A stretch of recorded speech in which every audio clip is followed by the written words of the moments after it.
இன்று தியானத்துக்குரிய வசனம் சங்கீதம் 125 சங்கீதம் 1 வசனமோ 2 வசனம். கர்த்தரை நம்புகிறவர்கள் என்றென்றைக்கும் அசையாமல் நிலைத்திருக்கும் சீயோன் பர்வதத்தை போல் இருப்பார்கள். பர்வதங்கள் எருசலேமை சுற்றிலும் இருக்குமாம் போல் கர்த்தர் இது முதல் என்றென்றைக்கும் தம்முடைய ஜனத்தை சுற்றிலும் இருக்கிறார். ஆமென்.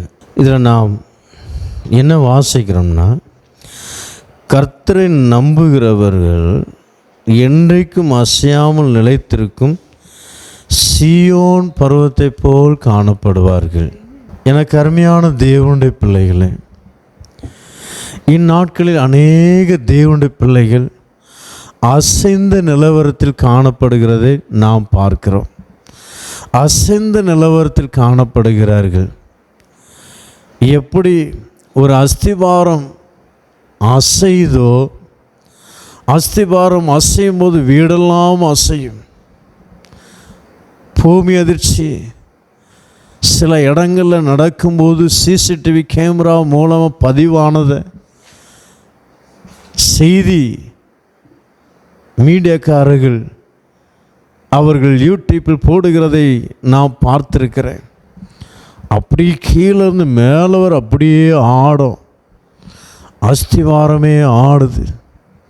எனக்கு அருமையான தேவனுடைய பிள்ளை, இந்நாட்களில் எத்தனையோ தேவனுடைய பிள்ளைகள் அசைந்து கொண்டு இருக்கிறார்கள். கடைசி நாட்களில் வந்திருக்கிறோம். பிசாசானவன் ஒவ்வொரு ஜனங்களையும் அசைத்து கொண்டிருக்கிறான். யாரை? தேவனுடைய ஜனங்களை. கர்த்தருக்காக வைராக்கியமாக முன்னேறி சென்று கொண்டு இருந்த ஜனங்களை அசைத்து கொண்டிருக்கிறான். எனக்கு அருமையான தேவனுடைய பிள்ளை, ஆடிக்கொண்டிருக்கிறார்கள். என்ன செய்வது? ஒன்றும் புரியலையே. என்ன செய்வது? புரியலையே. எனக்கு அருமையான தேவனுடைய பிள்ளையே, நம்முடைய வாழ்க்கையில் இப்படிப்பட்ட ஒரு அசைவு வரக்கூடாது என்பதற்காகவே இன்று பரிசுத்த ஆவியானவர் உங்களோடு இந்த வார்த்தையை கொண்டு பேச விரும்புகிறார். எனக்கு அருமையான தேவனுடைய பிள்ளையே, எப்படி நாம் அசையாமல் இருக்க முடியும்?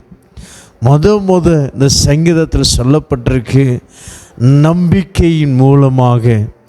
கர்த்தர் மேல் நம்பிக்கை வைக்கிறதினால் நாம் அநேக விஷயங்களில் நாம் அசையாமல் இருக்க முடியும்.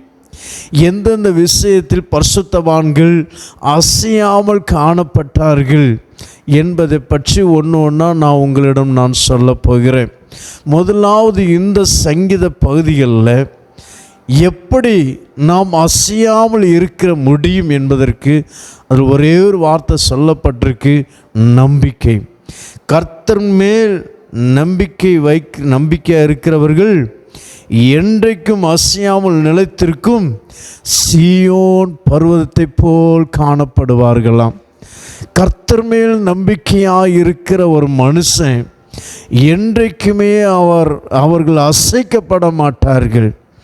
எனக்கு அருமையான தேவனுடைய பிள்ளையே, ஆனால் மனிதர் மேல் ஒரு நம்பிக்கை நமக்கு இருக்குமானால் நிச்சயமாகவே நாம் அசைக்கப்படுவோம். எனக்கு அருமையான தேவனுடைய பிள்ளைகளே, எக்கார்ந்து கொண்டும் எந்த மனிதன் மீதும் நீங்கள் நம்பிக்கை வைக்காதிருங்கள் என்று பரிசுத்த ஆவியானவர் உங்களை பார்த்து எச்சரிக்கிறார். இந்நாட்கள் எத்தனையோ தேவ மனிதர்கள் மேல் நம்பிக்கை வைக்கிறார்கள். தன்னுடைய பெற்றோர்கள் மீது நம்பிக்கை வைக்கிறார்கள். தன்னுடைய உடன்பிறப்புகள் மீது நம்பிக்கை வைக்கிறார்கள். தன்னுடைய நண்பர்கள் மீது நம்பிக்கை வைக்கிறார்கள். தம்முடைய சொந்தங்கள் பந்தங்கள் மீது நம்பிக்கை வைக்கிறார்கள். ஆனால் ஒரு நாள் அந்த நம்பிக்கை உடைந்து போகும். எத்தனையோ பேருடைய வாழ்க்கையில் நடந்த சம்பவத்தை நான் சாட்டி சொல்ல முடியும். எனக்கு அருமையான தேவனுடைய பிள்ளையே, ஒரு நண்பர்கள், 2 பேர் நண்பர்கள், நல்ல பிரியாத நண்பர்கள். அந்த கிராமத்தில் எல்லாரும் சொல்லுகிற ஒரு சாட்சி, இவர்களை பிரித்து விட உங்களால் முடியாது. சேலஞ்சு பண்ணுவாங்க. எத்தனையோ நண்பர்களை பிரித்து விடலாம், ஆனால் இவர்கள் 2 பேரையும் பிரித்துவிட முடியவே முடியாது என்று சொல்லுவார்கள். அப்படிப்பட்ட 2 நண்பர்கள் என்ன செய்தார்கள் என்றால், ஒருத்தருக்கு ஒருத்தர் ஒரு நம்பிக்கையான வாக்கு கொடுத்தார்கள். என் நண்பனே, எனக்கு என்னதான் நஷ்டம் வந்தாலும் நீ எனக்கு கை கொடுக்கணும், உனக்கு நஷ்டம் வந்துச்சுன்னா நான் கை கொடுப்பேன். அப்படி என்று 2 பேரும் ஒவ்வொரு தொழில் ஆரம்பித்தார்கள்.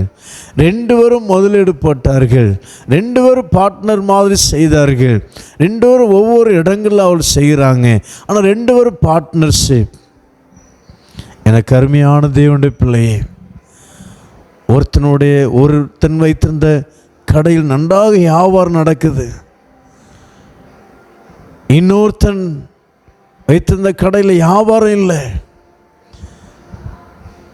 அப்போது இந்த வியாபாரம் நடந்து கொண்டு இருக்கிற அந்த மனுஷன் மனம் மாறிவிட்டார். அவனுக்கு வியாபாரம் பண்ண தெரியல, அதனால் அவனுக்கு வியாபாரம் நடக்கலை. நான் அவனுக்கு ஏன் உதவி செய்யணும்? அவனுக்கு டேலண்ட் இல்லாத மனுஷனாச்சே, அவனுக்கு நான் உதவி செய்து நானும் இன்னும் தரித்திரனா மாறணுமா அப்படின்னு தன்னுடைய மனதில் எண்ணி, இப்போ நீ எவ்வளோப்பா பைசா போட்டால் நம்முடைய தொழிலுக்கு, அந்த பைசாவை நான் தந்துடுறேன், நீ உன் தொழிலை பார்த்துக்க, நான் ஏன் தொழிலை பார்த்துடுறேன். எனக்கு அருமையான தேவனுடைய பிள்ளையே, பாருங்கள், மனிதர்களுடைய நிலவரம் இப்படி தான். மனிதர்கள் எக்கார்ந்து கொண்டோம் மனிதர்களை நம்புகிறவருடைய நிலவரம் இப்படி தான் இருக்கும். எக்கார்ந்து கொண்டு எந்த மனிதரையுமே நம்பாதீங்க. நாவில் சுவாசமுள்ள மனிதனை நம்புவதை பார்க்கிலும் கர்த்தர் பேரில் பற்றுதலாக இருப்பது நலம் என்று சங்கீதக்காரன் சொல்லுகிறாருங்க. எனக்கு அருமையான தேவனுடைய பிள்ளையே, நம்முடைய வாழ்க்கையில் நாவில் சுவாசமுள்ள மனுஷன் ஒருபோதும் மனுஷன் நம்பாதீங்க. எக்கார்ந்து கொண்ட மனுஷன் நம்பாதீங்க.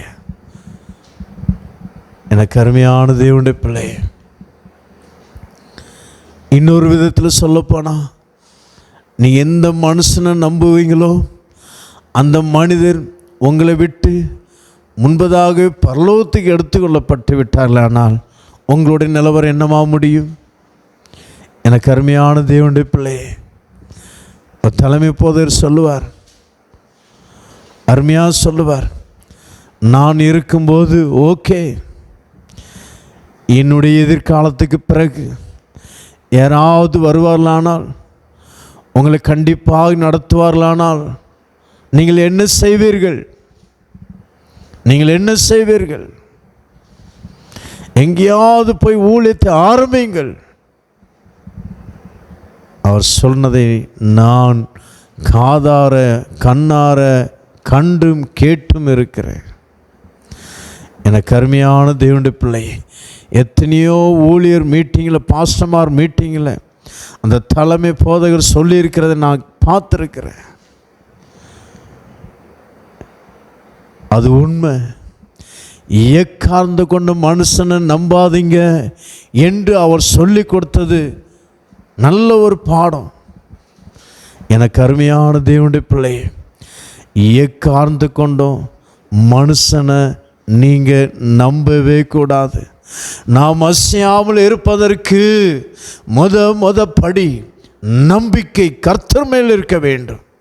நம்முடைய நம்பிக்கை கர்த்தர் மேல் இருக்க வேண்டும். இன்னும் நம்பிக்கை பற்றி சொல்லப்போனால் நிறைய விஷயம் நான் சொல்லலாம். ஆனால் எந்தெந்த மனிதர்கள் அசையாமல் இருந்தார்கள், இந்த நம்பிக்கை மாத்திரம் நமக்குள்ளே இருக்குமானா, கர்த்தர் மேல் இந்த நம்பிக்கை மாத்திரம் நமக்குள்ளே இருக்குமானா, நாம் எந்தெந்த விஷயத்தில் அசையாமல் இருப்போம் என்பதை நான் இன்று உங்களுக்கு ஒவ்வொரு வசனத்தின் ஆதாரமாக நான் முன்வைக்கப் போகிறேன். ஒவ்வொரு பரிசுத்தவான்களுடைய அவருடைய வாழ்க்கையில் நடந்த சம்பவத்தை முன்னிட்டு நான் சொல்ல போகிறேன். வாசிப்போம். ஆதியாகமம் 39வது அதிகாரம் 9வது வசனமும் 10வது வசனமும் நாம் வாசிப்போம். ஆதியாகமம் 39:10. அதில் நான் பார்க்குறோம் யோசேப்புடைய வாழ்க்கை சரித்திரம், அவருடைய வாழ்க்கையில் நடந்த சம்பவம். அவள் நித்தம் நித்தம் யோசேப்போடு இப்படி பேசிக்கொண்டு வந்தோம். அவள் நித்தம் நித்தம் யோசேப்போடு இப்படி பேசிக்கொண்டு வந்தும் அவன் அவளுடனே சயனிக்கும் அவளுடனே இருக்கும் சம்மதிக்கவில்லை. இப்படி இருக்கும்போது ஒரு நாள் அவன் தன் வேலையை செய்கிறதற்கு வீட்டுக்குள் போனான். இப்படி இருக்கும்போது ஒரு நாள் தன்னுடைய வேலையை செய்யும்படி வீட்டுக்குள் போனான். வீட்டு மனிதரில் ஒருவரும் வீட்டில் இல்லை. வீட்டு மனிதரில் ஒருவரும் வீட்டில் இல்லை. அப்பொழுது அவள் அவனுடைய வஸ்திரத்தை பற்றி பிடித்து அவனுடைய வஸ்திரத்தை பற்றி பிடித்து என்னோட சயனி, என்னோட தப்பான வேலை செய் என்று சொல்லுகிறார். அவனோ தன்னுடைய வஸ்திரத்தை அவளுடைய கையில் விட்டு விட்டு வெளியே ஓடிவிட்டான். எனக்கு அருமையான தேவனுடைய பிள்ளையே, அதுக்கு மேலே உள்ள வசனத்தை நான் பார்க்க முடியும். கர்த்தருக்கு பயந்து வாசி. 9வது வசனம் வாசித்தியா? இந்த வீட்டிலே என்னிலும் பெரியவன் இல்லை, நீ அவருடைய மனைவியா இருக்கிறபடியால் உன்னை தவிர வேறொன்றையும் அவர் எனக்கு விலக்கி வைக்கவில்லை. இப்படி இருக்க நான் இத்தனை பெரிய பொல்லாங்குக்கு உடன்பட்டு தேவனுக்கு விரோதமாய் பாவம் செய்வது எப்படி என்றான். ஆமென். பார்த்தீங்களா, அவனுக்கு ஒரு நம்பிக்கை. அந்த மனசாட்சியின் காலத்தில் அந்த யோசேப்பு பரிசுத்தவானுக்கு யோசேப்பு என்ன ஒரு நம்பிக்கை? கர்த்தர் மேல் ஒரு நம்பிக்கை. இத்தனை பெரிய பொல்லாங்கு கர்த்தருக்கு விரோதமாக நான் செய்வது எப்படி? அவனுக்குள்ள ஒரு கேள்வி, அந்த சிறு பையனுக்குள்ள ஒரு கேள்வி. எனக்கு அருமையான தேவனுடைய பிள்ளையே, கர்த்தருக்கு விரோதமாக நான் அவரை நம்புகிறேன், அவருக்கு நான் நம்பிக்கை துரோகம் நான் பண்ணக்கூடாது. நான் இந்த பெண்ணோட பொல்லாத சம்பந்தம் தப்பான உறவு வைத்திருப்பேன். ஆனால் நான் தேவனுக்கு நம்பிக்கை துரோகம் பண்ணுகிறவனாக இருப்பேன். எனக்கு அருமையான தேவனுடைய பிள்ளையே, அந்த சிறு பையனுக்கு பாருங்க இருந்த ஒரு ஒரு தேவ பக்தி, ஒரு நம்பிக்கை. இந்நாட்கள் அநேக வாலிபர்கள் மாம்ச இச்சைகள் விழுந்து சிக்கி தவித்து கொண்டிருக்கிறதை நாம் பார்க்கிறோம். அநேக கிறிஸ்தவ வாலிப பிள்ளைகள் பாவ இச்சையில் விழுந்து தவித்து கொண்டு இருக்கிறதை பார்க்கிறோம்.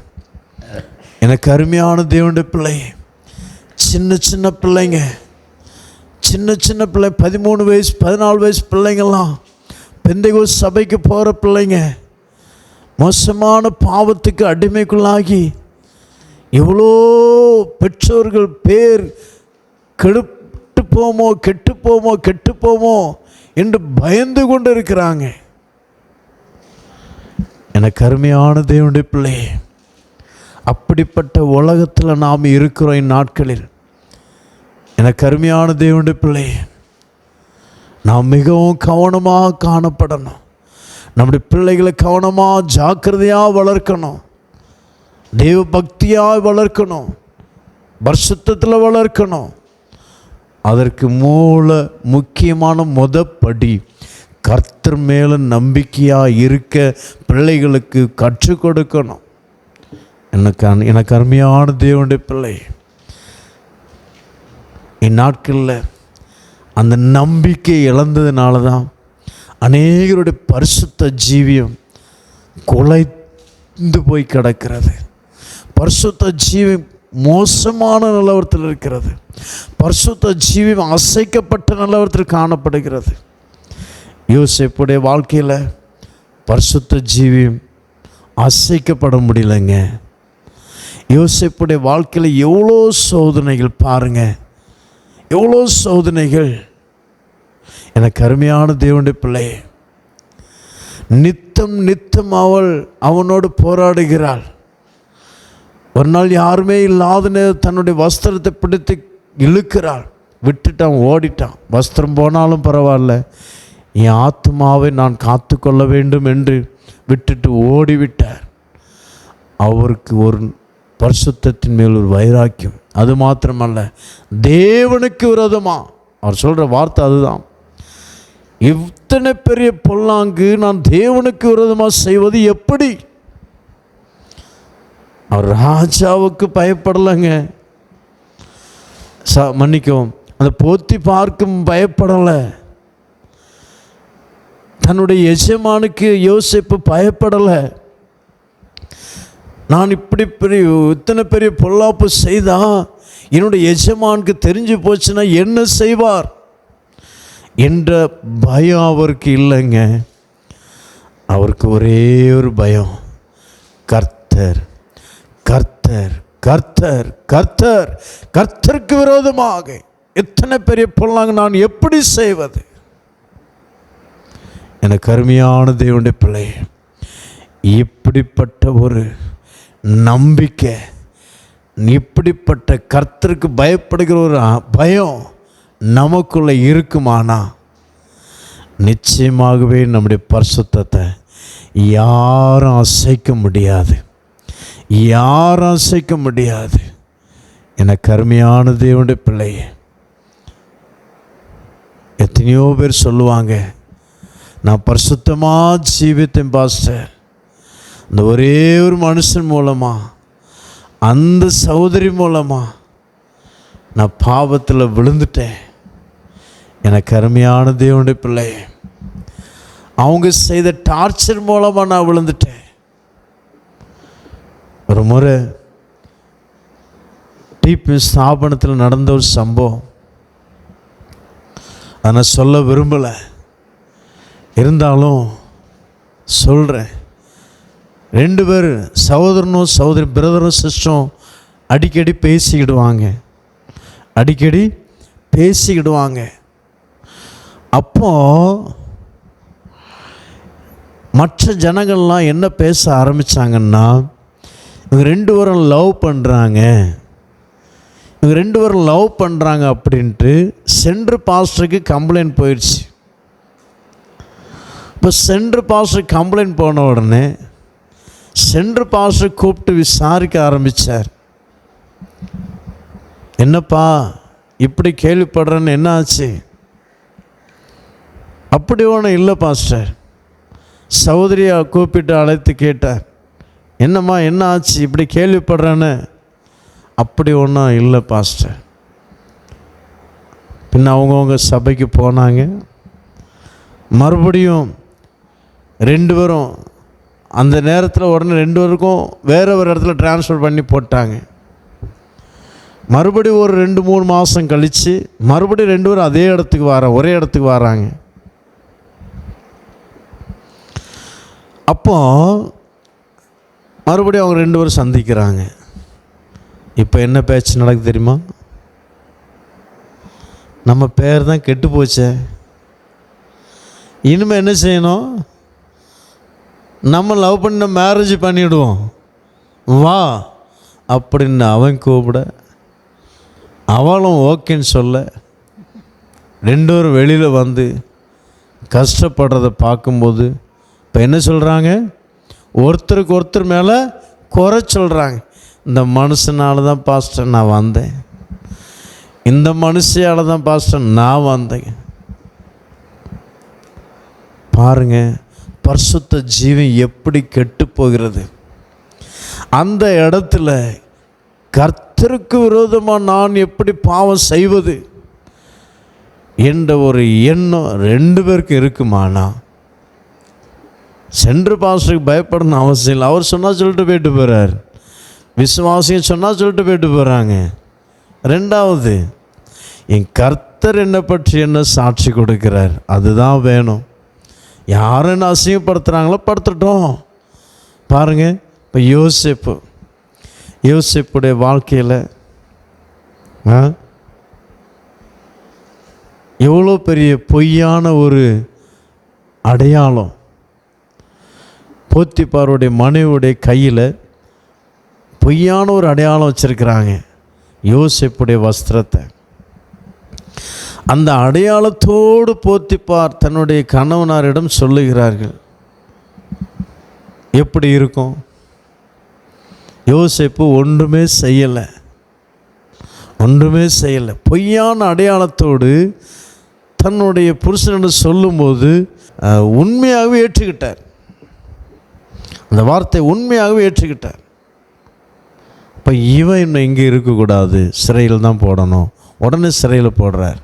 இந்த மனசாட்சியின் காலத்தில் வாழ்ந்த தெய்வ பரிசுத்தவானுக்கு ஒரு நம்பிக்கை, அந்த நம்பிக்கை அந்த பரிசுத்தத்தில் அசைக்க முடியலைங்க. கர்த்தர் மேல் நமக்கு ஒரு நம்பிக்கை இருக்குமானா நமக்குள்ளே இருக்கிற பரிசுத்தத்தை அசைக்க முடியாது. இரண்டாவது ஒரு மனுஷனை பற்றி நாம் பார்க்கலாம். யோபு என்ன சொல்கிறாருன்னா 13வது அதிகாரம் 15வது வசனம் நாம் வாசிப்போம். யோபு 13:15. அவர் என்னை கொன்று போட்டாலும் அவர் மேல் நம்பிக்கையாய் இருப்பேன், ஆனாலும் என் வழிகளை அவருக்கு முன்பாக ரூபகாரம் பண்ணுவேன். ஆமென். இப்போ என்ன சொல்றாருன்னா, அவர் என்னை கொன்று போட்டாலும் அவர் மேல் நம்பிக்கையாக இருப்பேன். பாருங்க, எனக்கு அருமையான தேவனுடைய பிள்ளையே, எப்படி ஒரு நம்பிக்கை. இப்போ யோபுடைய வாழ்க்கையில் பாருங்கள், பிசாசு சோதிக்கிறான். கர்த்தரிடத்தில் அனுமதி கேட்டு என்ன செய்கிறான்? சோதிக்கிறாங்க. எனக்கு அருமையான தேவனுடைய பிள்ளை, என்ன அனுமதி கேட்குறான்? இந்த யோபு ரவும் பகலுமே துதிக்கிறாரு. ஏன் துதிக்கிறார் தெரியுமா? இந்த ஊச்சு அந்த பட்டணத்தில் அவனை போல பெரிய ஒரு ஐஸ்வர்யவான் யாருமே இல்லை. நீர் அவனை ஆசீர்வதிச்சிருக்கிறீங்க, அவனுடைய எல்லையை பாதுகாக்கிறீங்க, சுற்றிலும் ஒரு பாதுகாப்பு போட்டிருக்கீங்க. அவன் நல்லா இருக்கிறான், சந்தோஷமாக இருக்கிறான், அதனால் அவன் துதிக்கிறான். கொஞ்சம் அவனை தொட்டு பாரும், அதுக்கு பிறகு அவனுடைய வாயிலிருந்து வருகிற வார்த்தை உமக்கு தெரியும். என்ன ஆண்டவருக்கே பிசாசு புத்தி சொல்கிறான். அங்கே அப்படி சொல்லி அனுமதி கேட்டுட்டு வாரான். சரி போ, நீ சோதிச்சிக்க, அனுமதி கொடுக்கிறார். இப்போ ஒரு 1வது அதிகாரம் 2வது வசனத்தில் நான் பார்க்குறோம், அவனுடைய சொத்து இப்போ கணக்கெடுப்புலாம் சொல்லுவாங்கள்ல, இப்போது அரசியலில் சேருவதற்கு முன்பதாக, சில கட்சிகளில் சேருவதற்கு முன்பதாக என்னுடைய சொத்து மதிப்பு இவ்வளோ இருக்குது, அசையா சொத்து உள்ளது, அசையும் சொத்து உள்ளது என்று கணக்கு கொடுப்பார்கள். அதே போல் இந்த சொத்து எல்லாவற்றையும் கணக்கு எடுக்கிறான். முதலாவது கணக்கெடுத்து போடப்பட்டிருக்கு. முதலாவது என்னது? 7000 ஆடுகளாம், 7000 ஆடுகள், 3000 ஒட்டகம், 500 ஏர் மாடுகள், 500 ஏர் மாடுகள், 500 கழுதைகள், 500 ஏர் மாடுகள், 500 கழுதைகள். பாருங்க, திரளான வேலைக்காரர்கள், இதெல்லாம் கணக்கெடுத்து போட்டிருக்கு. இப்போ பிசாசு என்ன செய்கிறான்? முதலாவது தன்னுடைய 7 குமாரையும் 3 குமார்த்திகளையும் கொல்றான். இந்நாட்களில் ஒரு குடும்பத்தில் தமக்கு பிரியமானவர்கள் யாராவது இறந்தாலும் நமக்குனால் தாங்க முடியலை. வயசான பெற்றோர்கள் இறந்தாலுமே நம்மளால் தாங்க முடியலை. வேதனை. ஒவ்வொரு நாளும் நம்முடைய பெற்றோர்கள் செய்த நன்மைகளை நாம் நினைத்து பார்க்கிறோம். நேற்று கூட என் அப்பாவை நான் நினைத்து பார்த்தேன். என் அப்பா, அவர்களுக்கு பிள்ளைகள் மொத்தம், எனக்கு 2 அண்ணன், ஒரு அக்கா, ஒரு தங்கச்சி, ஒரு தம்பி, நான். உன்னை எத்தனை பேர் ஆச்சு? 2 அண்ணன், அக்கா, தங்கச்சி, தம்பி, நான் 6 பேர். 6 பிள்ளைகளை வளர்த்துருக்கிறாரு. எப்படி வளர்த்துருப்பாருங்க நான் நினச்சி பார்த்தேன். 2 பேர், நாங்கள் 2 பேர் தான் இருக்கிறோம். 2 பேருக்கு நம்ம கஷ்டப்படுறோம். நாளைக்கு என்ன செய்வது, நாளைக்காக நாம் என்ன செய்வது நாம் சிந்திக்கிறோம். 6 பிள்ளைங்க. எங்கள் அம்மா அவர் ஒரு குறை இல்லாமல் எங்கள் அப்பா நடத்தினாருங்க. அதை நான் நினச்சி பார்த்தேன். எங்கள் அப்பா இவ்வளோ கஷ்டப்பட்டிருப்பார் இல்லையா. அவங்க இறந்தாலுமே ஒவ்வொரு நாளும் அவங்களுடைய நினைவுகள், அவங்களுடைய தோற்றங்கள், அவங்களுடைய கிரியைகள் ஒவ்வொரு நாளும் நம் மத்தியில் வந்து கொண்டே தான் இருக்கும். மறக்க முடியாது. இப்போ இந்த குடும்பத்தில் நடந்த சம்பவம் என்னங்க, பிள்ளைகள். இந்நாட்களில் எத்தனையோ குடும்பங்களில் சில பிள்ளைங்கள், வாலிபர்கள் இறக்கிறத பார்க்குறோம், சிறு பிள்ளைங்கள் இறக்கிறத பார்க்குறோம். ஒரு ஃபோட்டோ வால் போஸ்டர் ஒட்டியிருந்து கண்ணீர் அஞ்சல், சின்ன பையனாக தான் இருக்கிறான், 1 வருஷமோ 2 வருஷமோ, பாவம் கண்ணீர் அஞ்சலி அப்படின்னு போட்டிருந்தாங்க. இந்த காட்பாடி ஏரியாவில் தான். அப்போ பெற்றோர் எவ்வளோ வேதனைப்பட்டிருப்பான். ஏதோ வியாதியில் இறந்துருக்கலாம், இல்லைன்னா ஒரு விபத்தில் இறந்துருக்கலாம். நான் பார்க்குறோம் இல்லையா. அப்படி இறந்த குடும்பங்களில் எவ்வளோ வேதனைகள், கண்ணீர், எவ்வளோ துடிப்பு. ஒரு தாய் சொல்கிறாங்க, ஒரே ஒரு மகன், கணவனார் இல்லை, கணவனார் இறந்து போயிட்டாங்க. சின்ன வயசில் இருக்கும்போது அவர் இறந்து போயிட்டார்.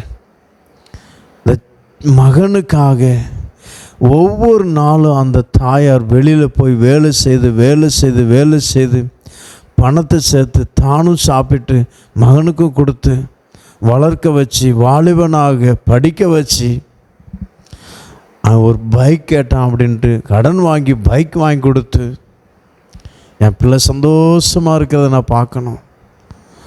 அந்த தாய் செய்து கேட்டிருப்பீங்க. தமிழ்நாட்டில் தான் ஏதோ ஒரு மாவட்டத்தில் நடந்த சம்பவம். மாவட்டம் எனக்கு தெரியல, ஞாபகம் இல்லை. ஒரு விபத்தில் அந்த பையன் இறந்து போனான். அந்த அம்மா சொல்லி அழுது நான் பார்த்தேன், செய்தியெல்லாம் நான் பார்த்துருக்குறேன். ஐயா, நான் உனக்காதனையா நான் இவ்வளோ நாள் நான் உயிரோடு இருந்தேன், இனிமேல் நான் உயிரோடு இருந்து என்ன பிரயோஜனம்? எனக்கு அருமையான தேவனுடைய பிள்ளைய அப்படி சொல்லி அழுது, சரி எல்லாருமே சொல்கிற வார்த்தை தான் அப்படின்னு நினைத்து அதை சீரியஸாக யாரும் எடுக்கலை. மகனுடைய இறந்த நாள் ஏதோ துக்கம், அது என்ன 3ஆவது நாள் விசேஷம் வைப்பாங்கள்ல. 3ஆவது நாள் சில வீடுகளில், 6ஆவது நாள் சில வீடுகளில், 15ஆவது நாள் விசேஷம் வைப்பதற்கு ஒரு நாளைக்கு முந்தைய நாள் இந்த அம்மா தூக்கு போட்டு செத்து போச்சு. நான் ஏன் உயிரோடு வாழணும்? என் மகனே போயிட்டான், நான் ஏன் உயிரோடு வாழணும்? இவ்வளோ நாள் மகனுக்காக தான் நான் வாழ்ந்தது, அவனே போயிட்டான், நான் ஏன் வாழணும்? எவ்வளோ வேதனையான அனுபவம் பாருங்க. இந்த மாதிரி சாட்சி எத்தனையோ சாட்சி சொல்ல முடியும். ஒரு காவலாளர் அவருடைய மனைவிக்கு தீராத வயிற்று வலி. எத்தனையோ ஆஸ்பத்திரியில் போய் காமிச்சிருக்கிறாங்க, விடுதலை கிடைக்கல. ஒவ்வொரு நாளும் ஆஸ்பத்திரி போயிட்டு வருவாங்க, மருந்து சாப்பிடுவாங்க, விடுதலை கிடைக்கல. அன்று கூட, இது தென்காசி மாவட்டம் நினைக்கிறேன், அன்று கொரோனா நேரத்துக்கு முன்னாடி நடந்த சம்பவம். அன்று கூட ஆஸ்பத்திரி போயிட்டு அவங்க கோட்ரஸில் கொண்டு விட்டுட்டு பக்கத்தில் தான் ஸ்டேஷன், அவர் ஆஃபீஸ்க்கு வந்திருக்கிறார், ஸ்டேஷனுக்கு வந்திருக்கிறார். அவங்க மனைவிக்கு ஒரு போராட்டம். என்ன போராட்டம்? நான் வைத்த வழினால் என் புருஷனுக்கு ரொம்ப பாரத்தை கொடுக்குறேன். ஆனால் அவங்க 2 பிள்ளைங்க பெங்களூரில் செட்டில் ஆயாச்சு, மேரேஜ் பண்ணி கொடுத்தாச்சு. அவங்க செட்டில், ஒரு பாரம் இல்லை, கவலை இல்லை. நான் என் புருஷனுக்கு நான் இப்படியே வாழ்நாள் முழுவதும் கவலை தான் கொடுக்கணுமா அப்படின்னு நினச்சி புருஷன் போகையும் ஃபேனில் கயிறு மாட்டி தூக்கு போட்டு செத்து போச்சு. ஆனால் அவருக்கு மனைவி அவ்வளோவா நேசிப்பார், 2 பேரும் அவ்வளோவா அன்பாக இருப்பாங்க. எனக்கு அருமையான தேவனுடைய பிள்ளை, அவர் வந்தார், பிள்ளைகள்லாம் வந்துச்சு, அடக்கம் பண்ணாங்க. இது விசேஷம், அன்னைக்கு 3ஆம் நாள் 4ஆம் நாள் ஏதோ விசேஷம் வச்சுருக்கிறாங்க. அந்த விசேஷத்தை எல்லாரும் வந்திருக்கிறாங்க, வீட்டில் இருக்கிறாங்க. இவருடைய கோட்ரஸ் மேலே மொட்டை மாடியில் போய் ஏறி கீழே விழுந்து அவர் செத்து போயினார். நான் ஏன் உயிரோடு இருக்கணும், என் மனைவி போயிட்டா.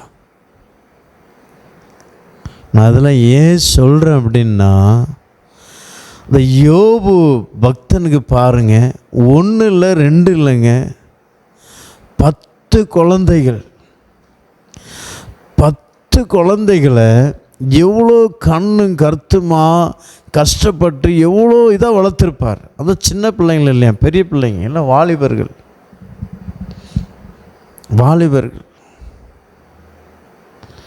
யாரையும் கல்யாணம் கட்டி கொடுத்த மாதிரி இல்லை, ஆனால் வாலிபர்கள். எனக்கு அருமையான தேவனுடைய பிள்ளை,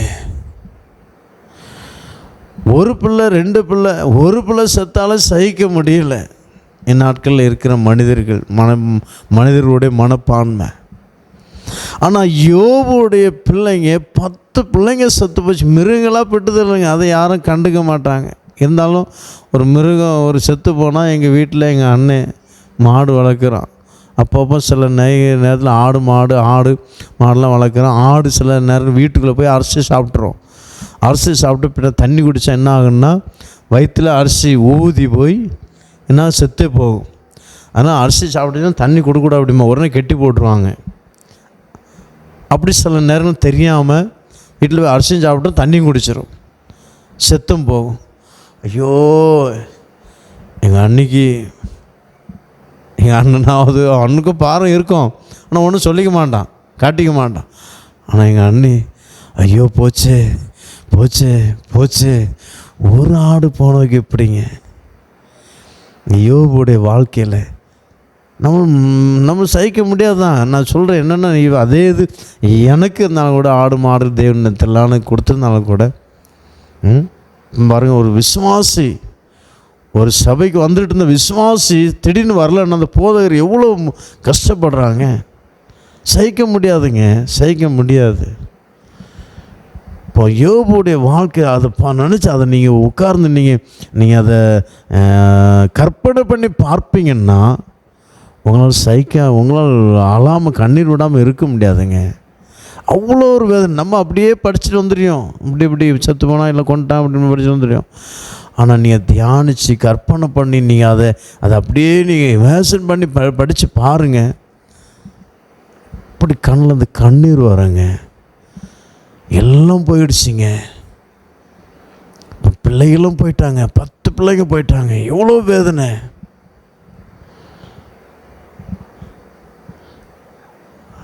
மறுபடியும் ஆண்டவர்கிட்ட அவர் என்ன சொல்கிறாருன்னா, கர்த்தர் கொடுத்தார், கர்த்தர் எடுத்தார், கர்த்தருடைய நாமத்துக்கு மகிமை உண்டாவதாக என்று சொல்லுகிறார். எனக்கு அருமையான தேவனுடைய பிள்ளை, பிசாசு இதையும் பார்த்தான். மறுபடியும் தேவனுடைய சந்நிதிக்கு போகிறான். நீர் அவனுடைய சரீரத்தை தொடணும், அப்போந்தான் அவன் தூசிப்பான் அப்படிங்கிறான். சரி, இப்போ அவனுடைய பிராணனை மாத்திரம் நீ தொடாத. மறுபடியும் என்ன செய்கிறான்? உச்சம் தலைமையில் உள்ள கால் வர கொடிய பற்களினால் வாதிக்கிறான். அப்புறம் அதுக்கப்புறம் ஆண்டவர் என்ன சொல்லவன்? யோபு பக்தன் என்ன செய்யலை? தூசிக்கலைங்க. என்ன சொல்கிறாரு? அவருடைய கரத்தில் நன்மை பெற்ற நாம் தீமை பெற வேண்டாமோ? 2:9. அவருடைய கரத்தில் நன்மை பெற்ற நாம் தீமை பெற வேண்டாமா? பார்த்தீங்களா எவ்வளோ சந்தோஷமாக சொல்கிற. எனக்கு அருமையான தேவனுடைய பிள்ளையே, இவ்வளோ கஷ்டத்தின் மத்தியிலும் மறுபடியும் என்ன சோதனை? இப்படிப்பட்ட நேரத்தில் மனைவியானவள் ஆறுதல் கொடுக்கணும். கவலைப்படாதீங்க, சரி கர்த்தர் நம்மளை பலப்படுத்துவாருங்க, சோர்ந்து போகாதீங்க, கர்த்தர் நம்மளை சுகப்படுத்துவார். ஏதோ சின்ன சோதனை பஸ், ஓகே, எல்லாம் ஒன்றும் இல்லை. கர்த்தரால் ஆகாத காரியம் என்ன இருக்குது? ஒன்றுமே இல்லை, முடியும். யோபுடைய மனைவி ஒரு அவிசுவாசி. பிசாசானவன் என்ன செய்தான்? தன்னுடைய சரீரத்தை வாதித்த பிறகு பிசாசு நேரே யோபுடைய மனைவிக்குள்ளே போயிட்டான். யோபுடைய மனைவிக்குள்ளே போய் கிரியை செய்ய ஆரம்பிக்கிறான். ஒவ்வொரு நாளும் சரீர பிரகாரமாகவும் இங்கே என்னது வேதனை. இப்போ வார்த்தையினாலும் ஒவ்வொரு நாளும் வேதனை. முட்களால் உள்ளுக்குள்ளும் குத்துறது, வெளியிலையும் குத்து, நடக்க முடியல. பற்கள், இப்போ திருப்தியான வார்த்தை பேச முடியல. மனைவி வார்த்தையினால் குத்துறான், உள்ளுக்குள்ளே குத்துது. இப்போ ஆனாலும் யோபு என்ன சொல்கிறாருங்க? அவர் என்னை கொன்று போட்டாலும் நான் அவர் மேல் நம்பிக்கையாக இருப்பேன். ஹல்லேலூயா. எனக்கு அருமையான தேவனுடைய பிள்ளை, இப்படி ஒரு நம்பிக்கை நமக்கு இருக்குமானா நமக்காக இரட்டிப்பான ஆசீர்வாதம் கர்த்தர் நமக்கு வைத்திருக்கிறார். நமக்கு வருகிற சோதனையில், பிரச்சனையில், போராட்டத்தில் நாம் ஆண்டவர் மேல் நம்பிக்கை உள்ளவர்களாக இருக்கணும். அசையாத நம்பிக்கை. இந்த நம்பிக்கை அசையாமல் இருக்கும்போது தேவன் நமக்காக இரட்டிப்பான ஆசீர்வாதத்தை வைத்திருக்கிறாருங்க. எனக்கு அருமையான தேவனுடைய பிள்ளை, இந்த இரட்டிப்பான ஆசீர்வாதத்தை பெறக்கூடாது என்பதற்காக தான் பிசாசானவன் ஒவ்வொரு நாளும் ஒவ்வொரு பிரச்சனைகளை கொண்டு வந்து ஏதாவது நம்முடைய வாயினால் முறுமுறுப்பாங்களா, அவிசுவாசப்படுவாங்களா, எதிர்மறையான வார்த்தை பேசுவாங்களா, அப்படியே பிசாசு எதிர்பார்த்து கொண்டிருக்கிறான். எனக்கு அருமையான தேவனுடைய பிள்ளை, என்ன சோதனைகள் வந்தாலும் சரி, என்ன பிரச்சனைகள் வந்தாலும் சரி, என்ன வந்தாலும் சரி, என் தேவனை நான் நம்புவேன். ஹல்லேலூயா. அப்படி ஒரு நம்பிக்கை நமக்கு இருக்குமானா அவர் நம்மை இரட்டிப்பான ஆசீர்வாதம் அவர் நமக்கு தருவார். ஹல்லேலூயா. சந்தேகமே இல்லைங்க. பிரச்சனையை பாராதீங்க, போராட்டத்தை பாராதீங்க, இப்பொழுது நடக்கிற சூழ்நிலையை பாராதீங்க. யோபு இப்பொழுது நடந்து கொண்டிருக்கிற அந்த சூழ்நிலை பார்க்கலை. அவர் அவர் அவர் அவர் ஜீவனுள்ளவர், அவர் ஜீவனுள்ளவர், நான் ஆராதிக்கிற என் தேவன் ஜீவனுள்ளவர் என்ற நம்பிக்கை அவருக்குள் இருந்தது. எனக்கு அருமையான தேவனுடைய பிள்ளையே, நாம் சோர்ந்து போக வேண்டாம். கர்த்தர் பெரிய காரியத்தை செய்வார். நம்முடைய நம்பிக்கையை மாத்திரம் உறுதியாய் பற்றி கொள்வோம். ஹல்லேலூயா. அடுத்த அவ்வளோ தேவ மனுஷனை பற்றி நான் பார்க்கும்போது அதே நாம் 2 தீமோத்தேயு 4வது அதிகாரம் 7வது வசனத்தை வாசிக்கும்போது அதில் பரிசுத்த பவுல் ஒரு வார்த்தை சொல்லுவார். விசுவாசத்தில் உறுதியாக இருந்தார். விசுவாசத்தில் அவர் உறுதியாக இருந்தார். அவருடைய விசுவாசத்தை அசைக்க முடியல. அவருக்கு இருந்த இந்த விசுவாசத்தை பிசாசானவன் எத்தனையோ முறை அசைக்க, அந்த விசுவாசத்தை எடுத்து போட எவ்வளோ பிரயாசம் பண்ணினான், எவ்வளோ பிரயத்தனம் பண்ணினான். ஆனால் ஒன்றும் செய்ய முடியலைங்க. எனக்கு அருமையான தேவனுடைய பிள்ளையே, அது சொல்கிறாரு, விசுவாசத்தை காட்டுக்கொண்டு 2 தீமோத்தேயு 4:7 என்ன சொல்கிறாருன்னா, நல்ல போராட்டத்தை போராடினேன், ஓட்டத்தை முடித்தேன், விசுவாசத்தை காத்துக்கொண்டேன். விசுவாசத்தை காத்துக்கொண்டேன்னு சொல்கிற அப்படின்னா என்ன அர்த்தம்? விசுவாசத்தை பறிக்கும்படியாக பிசாசானவன் எத்தனையோ சோதனைகளை கொண்டு வருகிறான். விசுவாசத்தை பறிக்கும்படியாக எத்தனையோ சோதனைகளை கொண்டு வருகிறான். எனக்கு அருமையான தேவனுடைய பிள்ளையே, நம்முடைய விசுவாசத்தை மாத்திரம் நாம் இழந்து விடக்கூடாது. விசுவாசத்தில் நாம் உறுதியாக இருக்கணும். நாம் ரட்சிக்கப்பட்ட நாள் முதல் தேவன் நமக்குள்ள ஒரு விசுவாசத்தை வைக்கிறார். இயேசுதான் உண்மையான தெய்வம், இயேசுதான் ஜீவன் உள்ளவர் என்பதை அந்த ஒரு விசுவாசத்தை நமக்குள்ளே வைக்கிறார். எனக்கு அருமையான தேவனுடைய பிள்ளை. ஆனால் சில சோதனை நேரத்தில், பிரச்சனை நேரத்தில் அந்த விசுவாசம் எப்படியா மாறுது? இதெல்லாம் ஒரு தெய்வமாக இருந்தால் நம்முடைய வாழ்க்கையில் இது நடக்குமா? இயேசு உண்மையில் ஒரு தெய்வமாக இருந்தால் என்னுடைய குடும்பத்தில் இது நடக்குமா? என்னுடைய பிள்ளைகளுடைய வாழ்க்கையில் இது நடக்குமா? இது எங்கே நடக்கும்? அப்படி எங்கே நடக்கும்? அவர் தெய்வமே அல்ல. எனக்கு அருமையான தேவனுடைய பிள்ளை, பரிசுத்த பவுலுடைய வாழ்க்கையில் வராதது ஒன்றுமே இல்லை. எத்தனையோ சோதனைகள். ஆனால் ரோமரில் சொல்கிறாரு, ரோமர் 8:36 சொல்லுவார், என்ன சொல்கிறாருன்னா, கிறிஸ்துவின் அன்பை விட்டு என்னை பிரிப்பவன் யார்? கஷ்டமா, துக்கமா, பஞ்சமா, நிர்வாணமா, பட்டயமா, நாசமோசமா, எது வந்தாலும் சரி, என்னை கிறிஸ்துவின் அன்பை விட்டு பிரிக்க மாட்டாதென்று நான் நிச்சயத்திருக்கிறேன்னு சொல்கிறேன். அந்த ஒரு நம்பிக்கை எனக்கு அருமையான தேவனுடைய பிள்ளையே. அசைக்க முடியாத ஒரு விசுவாசம். பிசாசுக்கு நம்முடைய விசுவாசத்தை எடுத்து போட்டாச்சுன்னா அவன் ஈஸியாக கிரியை செய்வான். எனக்கு அருமையான தேவனுடைய பிள்ளையே. அதனால் பிசாசுக்கு எக்காரணத்தை கொண்டும் அவிசுவாசத்தை எடுத்து போடுவதற்கு இடம் கொடுக்காதீங்க.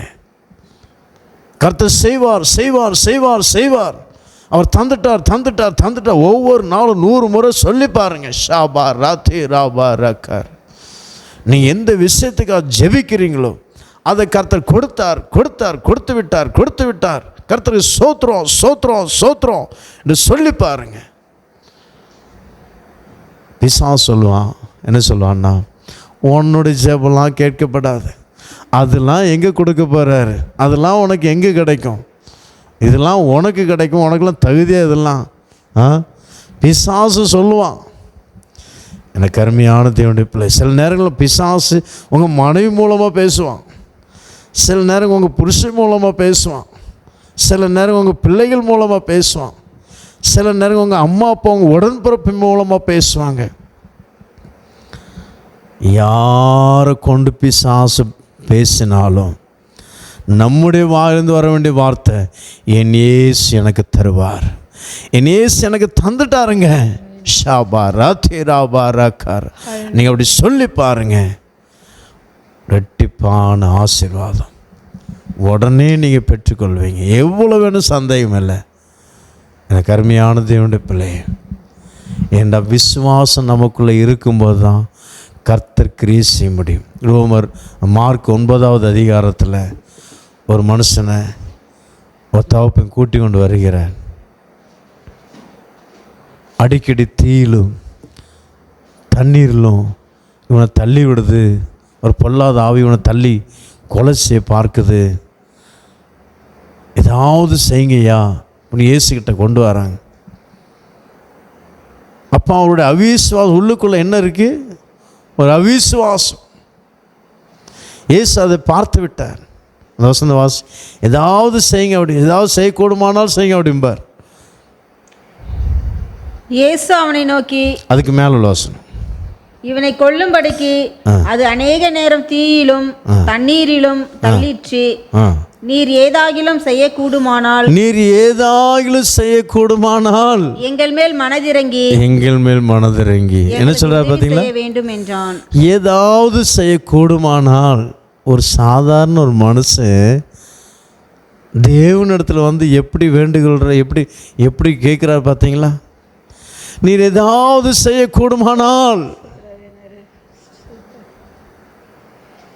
நாமளும் இப்படி தான் ஜெபிக்கிறோம் சில நேரங்கள். ஆண்டவரே முடிஞ்சால் கொடுங்கப்பா, இல்லைன்னா நீ யாருக்கும் கொடுத்துருப்போம்.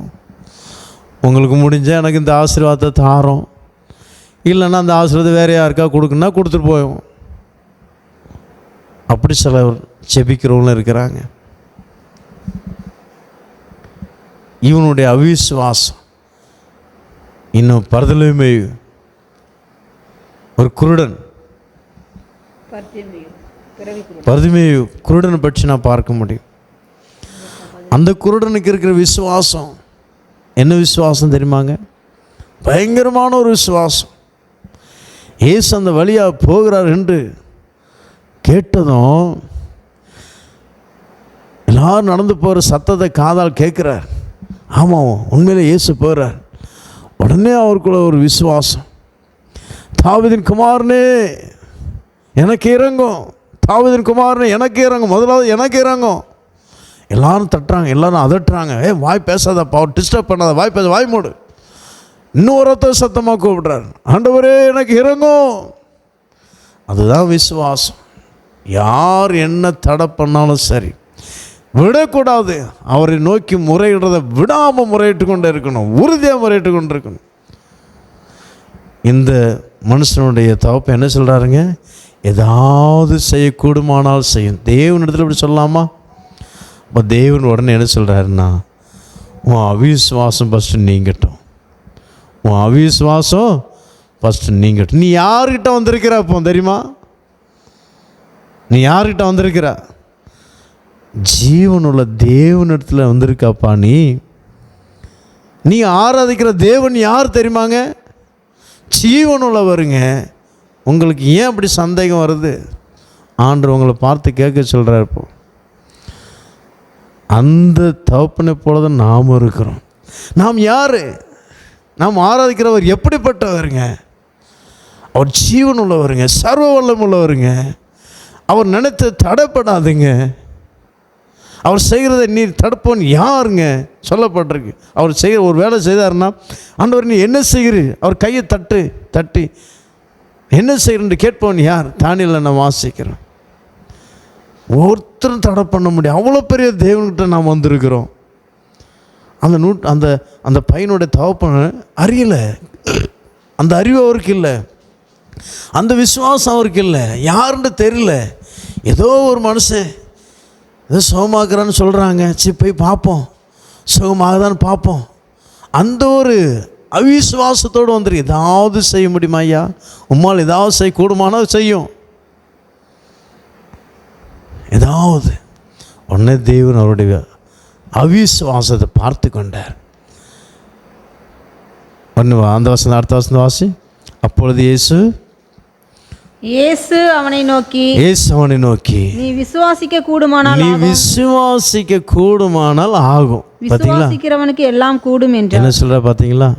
இயேசு அவனுடைய வாயிலிருந்து வருகிற சத்தத்தை பார்த்தே கண்டுபிடிச்சிட்டார். அப்போ இப்படி தான் நாமும் சில நேரங்களில் நம்முடைய வாயிலிருந்து வர்ற அவிசுவாசத்தை நிமித்தம் கர்த்தர் கிரியை செய்ய தாமதிக்கிறார். அவருக்கு தெரிஞ்சிடும், நம்முடைய இருதயத்தின் எண்ணங்கள்லாம் அவருக்கு தெரியும். நாம் எண்ணத்தோடு ஜெபிக்கிறோம். ஒரு வேளை சோதரம் கொடுத்துட்டான்னு சொல்லலாம், ஆனால் நம்முடைய இருதயத்தின் எண்ணங்கள் எப்படி இருக்குது எல்லாம் அவருக்கு தெரியுங்க. மனதின் தோற்றங்கள் எல்லாமே அவருக்கு தெரியும். அவருக்கு மறைவானது ஒன்றுமே இல்லை. நீ எப்படி விசுவாசிக்கிறீங்க? எனக்கு அருமையான தேவனுடைய பிள்ளை, இந்த வியாதி உள்ள இந்த பையனுடைய தகப்பனுடைய விசுவாசம் மிகவும் குறைவாக இருந்துச்சு. உடனே தேவன் பார்த்து, உன் அவிசுவாசம் நீங்கட்டும், நீ விசுவாசித்தால் ஆகும். விசுவாசிக்கிறவனுக்கு எல்லாம் கூடுங்க. இன்று உங்களுடைய குடும்பங்களில் ஏன் ஆசீர்வாதம் இல்லை? விசுவாச குறைவு. எனக்கு அருமையான தேவனுடைய பிள்ளை, நாம் விசுவாசிப்போம். எக்கார்ந்து கொண்டோம் சந்தேகப்படாதீங்க. முழு இருதயத்தோடு, முழு பலத்தோடு, முழு ஆத்மாவோடு நீங்கள் அவரை விசுவாசிக்கும் போது தான் கர்த்தருடைய வல்லமையான கிரியைகளை நாம் அனுபவிக்க முடியும், நாம் பெற்றுக்கொள்ள முடியும். ஷாபா ராத்தே ராபா ராக்கார். எனக்கு அருமையான தேவனுடைய பிள்ளையே, நம்முடைய இருதய தோற்றங்கள் எல்லாம் அவர் அறிகிறாருங்க. அதனால் தான் ஆண்டவர் தாமதிக்கிறார். விசுவாசத்தோடு நாம் ஆண்டவரிடம் நாம் கேட்கும்போது தேவன் நிச்சயமாக இந்த மாதம் முடிவதற்குள்ளாக நாம் செபிக்கிற காரியங்கள் கர்த்தர் கொடுக்கிறார். ஹல்லேலூயா. ஷாபாரா தீராபாரகா. எனக்கு அருமையான தேவனுடைய பிள்ளை, கண்களை மூடுவோம், தேவனுடைய கருத்தில் ஒப்பு கொடுப்போம். நாம் அசையாமல் இருக்கணும், பரிசுத்தத்தில் அசையாமல் இருக்கணும், நம்பிக்கையில் அசையாமல் இருக்கணும், விசுவாசத்தில் அசையாமல் இருக்கணும், உறுதியாக இருக்கணும். பரிசுத்த பவுல் இன்னொரு வார்த்தை சொன்னார், நான் விசுவாசிக்கிறவர் இன்னார் என்று அறிவேன். அப்படிப்பட்ட ஒரு அறிவு நமக்கு இருக்குதாங்க. நாம் ஆராதிக்கிற தேவன் எப்படிப்பட்டவர் என்ற அறிவு நமக்கு இருக்குதா? இல்லை. நாம் ஆராதிக்கிற தேவன் ஜீவன் உள்ளவருங்க, சர்வ வல்லமையுள்ளவர், நம்முடைய ஜெபத்தை கேட்டு பதில் தருகிறவர். ஜெபி முழங்கால் படிட்டு ஆண்டவரோடு நோக்கிடுங்க. ஆண்டவரே, எங்களோட அவிசுவாசம் நீங்கட்டப்பா. எங்களோட அவிசுவாசத்து நிமித்தம் அநேக அற்புதங்களை நாங்கள் பார்க்க முடியல, நாங்கள் பெற்றுக்கொள்ள முடியல. ஆண்டவரே, எங்களோட அவிசுவாசம் நீங்கள் உதவி செய்யுங்க. நீங்கட்டும், நீங்கட்டும், நீங்கட்டும். இயேசுவின் நாமத்தினால் அவிசுவாசம் வெளியேறி சொல்லுங்க. ஹல்லேலூயா.